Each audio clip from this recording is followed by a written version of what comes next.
درود. میدونیم که عشق ابدی و زن روز جنجالی ترین رئالیتی شوهای فارسی زبان هستن. تا امروز میلیون ها نفر این برنامه ها رو دیدن. شرکت کننده های این برنامه ها هم بعضیشون صدها هزار فالوور گرفتن که در حالت عادی خوابش هم نمیدیدن. امروز میخوام دقیقاً همون چیزی رو بگم که خیلی ازش باخبرن.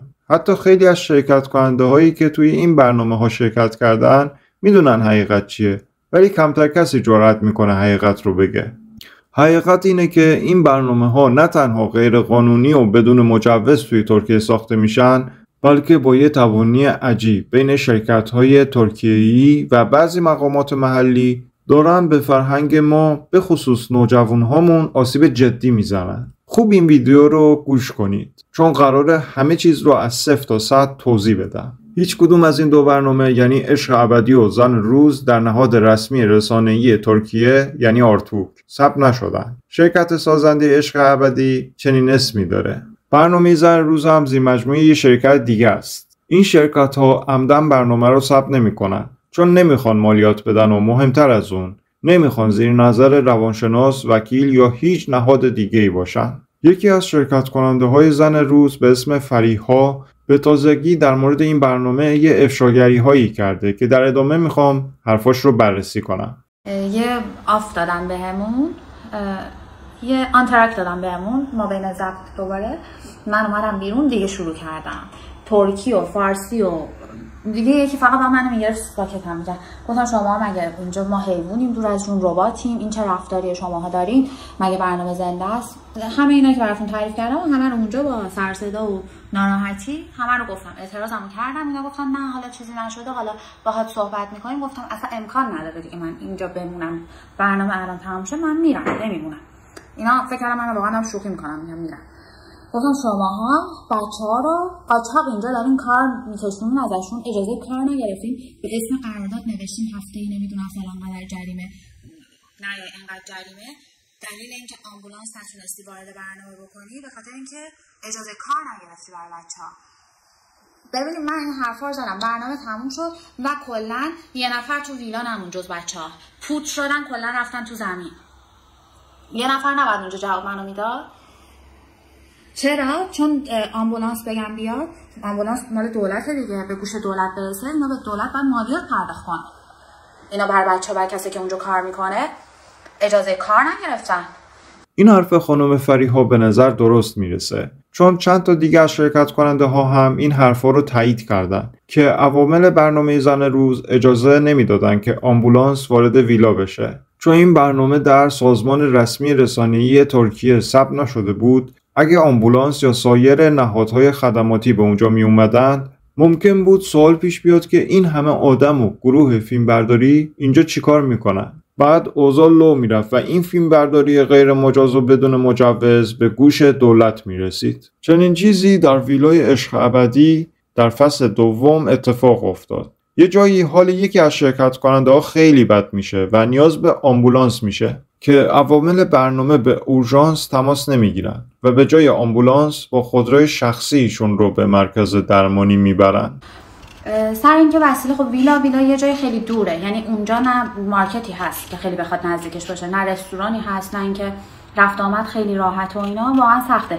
من خودم به شخصه اونجا بودم 3 نفر 4 نفر بیرون داشتن به من خدمات میدادن، یا اینکه بخوان چیزی بیارن یا خریدی به دستم برسونن، آیتمی کم و کش بوده به دستم برسونن. خلاصه دوست من، خواهر من میومد برای من چیزی می آورد، اینا شاکی بودن که چرا میان داخل. خب میگفتم اوکی شماها انقدر دوست ندارین یا قانونش یه جوریه که کسی نباید ورود داشته باشه به این ویلا، اصلا 3-4 تا کوچه اونورتر، 3-4 تا جاده اونورتر یه نفر رو بفرستین بره وسیله‌های من یا وسیله‌های بچهای دیگه رو بگیره بیاره. یعنی چی که مثلا چرا ماشینتون رو اینجا گذاشتین، چرا اومدن اینجا؟ اصلا یه رفتاری خیلی عجیب غریب. این اتفاق برای من تقریبا 3 بار افتاد. 2 بار با خواهرم، یکی دو بار دیگه که دوستم اومده بود با ایشون هم یه خورده بحث کرده بودم. خب ایشون من دارم برای برنامه شما دارین برای من، هممون دست به دست هم کنار هم داریم با هم همکاری میکنیم. یعنی فکر نمی‌کنم چیز غیر قانونی باشه که یک نفر از بیرون بیاد حالا 2 دقیقه ماشینش اون جلو بذاره، وسیله‌های منو به من تحویل بده بره. اگه جزء قانونتون نیست، اگه فکر می‌کنین ممنوعه، پس شما اونجا پرسنل به اندازه کافی باید داشته باشین، بفرستین بره وسیله‌های ما رو بگیره بیاره. حالا از یه جاده دیگه، یه کوچه دیگه، از یه جای دیگه بره وسیله رو بگیره. این موضوع چند بار اتفاق افتاد. قطعاً سازندگان عشق ابدی و زن روز که دارن یه برنامه بدون مجوز میسازن اصلا علاقه ای ندارن که محل ضبطشون پرتردد بشه. اونا نمیخوان دوست آشناهای شرکت کننده رفت و آمد زیادی به اون نقطه داشته باشن، چون این رفت و آمدهای زیاد میتونه در همسایه ها ایجاد حساسیت بکنه و ممکنه پروژه بدون مجوزشون لو بره. منم که همینطور فقط داشتم میلرزیدم و از تب و لرز و معده درد و روده درد و حالت تهوع همه چی، تا اینکه کلی اومدم باز دوباره من بهشون گفتم که زنگ بزنین آمبولانس بیاد.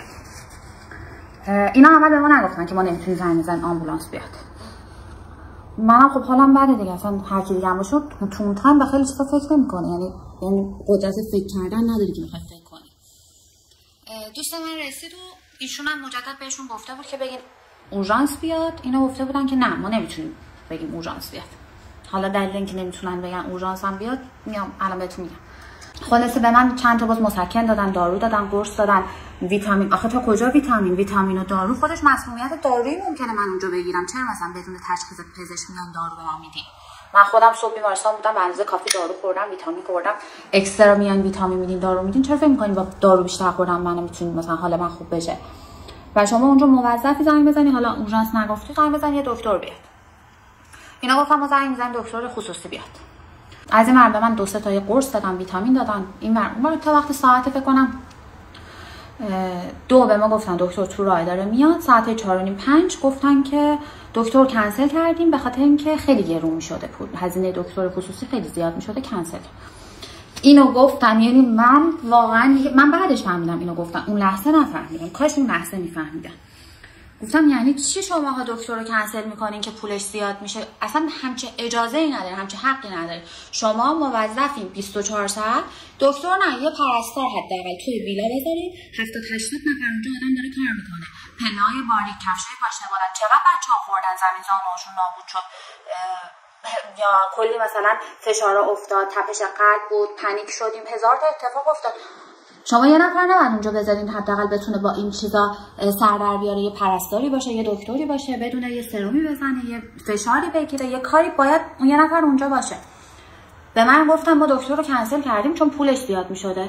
شما با چه اجازه‌ای کنسل کرد؟ پس شما اصلا جون ما برای شما مهم نیستش. ببخشید دور از جونتون، یعنی رفتاری که میکنن انسانی نیست. یعنی میبینید که نه تنها شخصی که توی برنامه مریض شده رو به بیمارستان نمیفرستن، بلکه به دروغ به اون شخص میگن که دکتر خصوصی براتون میفرستیم. از اینم بدتر این که خودسرانه به شرکت کننده ها قرص و داروی آرام بخش هم میدن. همه این کارها جرم به حساب میاد. چنین چیزی رو در برنامه عشق ابدی هم دیدیم که بارها شرکت کننده های اون برنامه گفتن که سرشون درد میکرد و از عوامل برنامه قرص میگرفتن. یا توی قسمتی از فصل دوم عشق ابدی دیدیم که شرکت کننده به اسم کیمیا به شدت سرما خورده بود. بعد برای اینکه بقیه دخترها سرما نخورن، اتاق ایشون رو از بقیه دخترها جدا نکردن.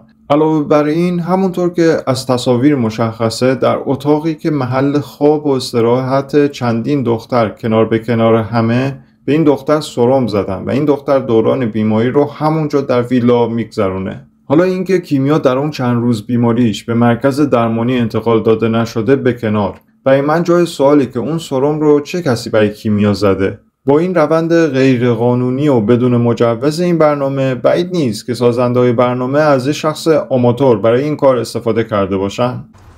خلاصه اون روز به خاطر اینکه پول دکتر رو نخوام پرداخت کنن و گرون بوده، دکتر رو کنسل میکنم و ساعت 5-5:30 به من تازه میگن دکتر کنسل شد. خب دیگه انقدرم به من قرص آرام بخش و همین تبر بهش میگن، پارول و اینجور دارو بهم داده بودن. خب ناخودآگاه یه خورده آروم میشی برای یه تایم کوتاه.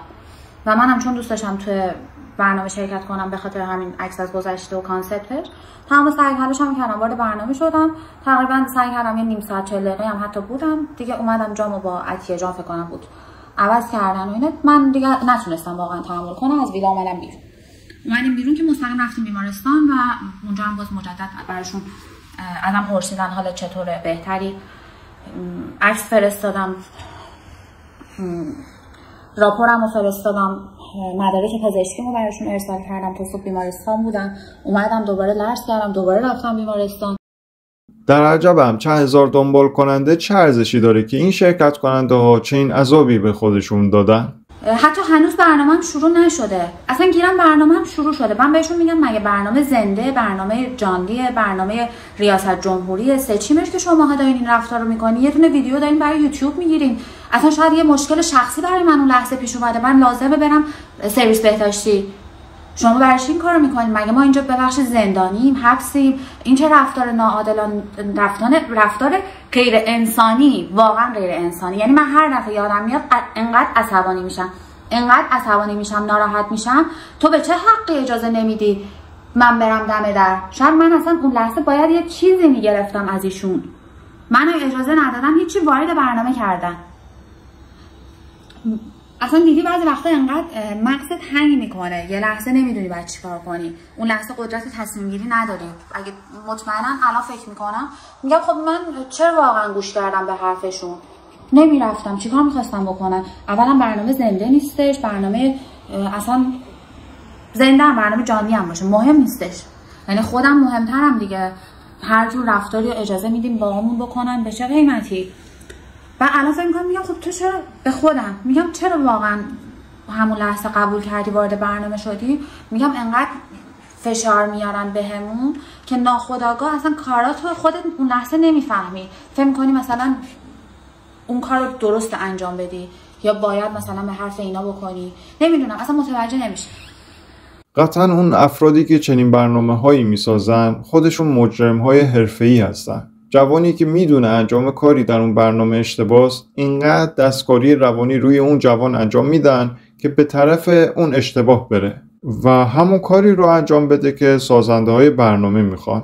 نمونه‌های زیادی از این دستکاری‌های روانی توی برنامه عشق ابدی میبینیم. مثلا جایی که شرکت کننده عشق ابدی سرجیو در اتاق پسرا تلاش میکنه که معین رو خفه کنه، با اینکه همه جای دنیا این کار جرم بسیار بزرگیه و تلاش برای قتل محسوب میشه، حالا سازنده عشق ابدی با دستکاری روانی خیلی راحت این اتفاق وحشتناک رو یک دعوای پسرونی ساده جلوه میده و شرایط رو طوری فراهم میکنه که این دو نفر با هم آشتی کنن و موقع پخش هم کارگردان این بخش دعوا رو به نفع تیم برنده سانسور میکنه، در حالی که در دنیای واقعی چنین حرکتی هرگز هیچ جای بخششی نداره. همینطور مورد مشابه در برنامه زن روز، خانم فریحا هم میگه در حالی که میدونستم ادامه مسابقه اشتباهه ولی راضی میکردن که به مسابقه ادامه بدم. به مشکل خوردن و یعنی کلی بچه گفتن ما دیگه نمیایم.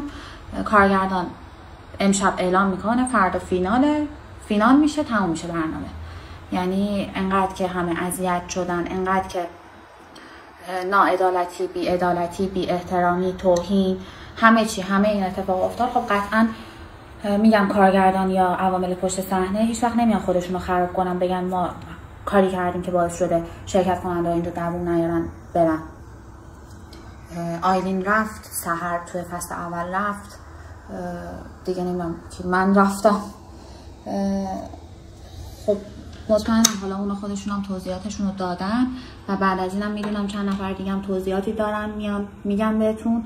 این حرفا فقط حرف فریحا نیست. پرستو صالحی هم مجری عشق ابدی توی لایو اینستاگرامش ناخواسته تایید کرد که ما مجبور شدیم با شرایطی کار کنیم که خودمون هم اولش قبول نمی کردیم. یعنی سازنده های عشق ابدی و زن روز اول با شرکت کننده ها اینطوری قرارداد می‌نویسن که انگار کارشون کاملا قانونیه، ولی بعد که شرکت کننده ها وارد کار میشن متوجه میشن که هیچ حق و حقوقی ندارن. حالا فکر میکنید دولت ترکیه واقعا خبر نداره که تو اون ویلاهای عشق ابدی و زن روز چی داره میگذره و دارن چه برنامه‌ای میسازن؟ نه، این حرف خیلی ساده انگارانه است. ترکیه سالهاست که بهشت پولشویی و قاچاق و فعالیت‌های خاکستریه. این برنامه برای ترکیه ارزآوری خیلی بالایی داره. فقط قسمت اول فصل اول عشق ابدی تا امروز 9.5 میلیون بازدید خورده. برای همینه که دولت ترکیه پشت پرده با این شرکت‌ها ساخت و پاخت میکنه که شما مجوز نگیرید، ما هم کاری به کارتون نداریم. نتیجه چی میشه؟ اگر خدای نکرده یکی از شرکت کننده ها آسیب جدی ببینه یا حتی جرم سنگینی رخ بده، دولت ترکیه میتونه بگه ما که خبر نداشتیم. فعالیت این شرکت غیر مجاز بوده. اصلا مجوز نداشت و این دقیقاً همون سپر قانونیشه که باعث شده سازنده هایش ترسی نداشته باشن. یه عده دختر و پسر رو بدون محافظ، روانشناس، وکیل، امکانات درمانی، حتی بدون غذا و خواب کافی، بدون امکانات سرمایشی و گرمایشی مناسب بریزن توی یه ویلای خارج از شهر رو بهشون بگن بهمون خوراک بدین که ما بذاریم توی یوتیوب و پولش رو در بیاریم. به خاطر همین بیقانونیه که میبینیم شخصیت‌هایی مثل سرجیو و علی فصیح با اون همه فحاشی، حمله فیزیکی و رفتارهای بیمارگونه تا آخر برنامه نگه داشته میشن.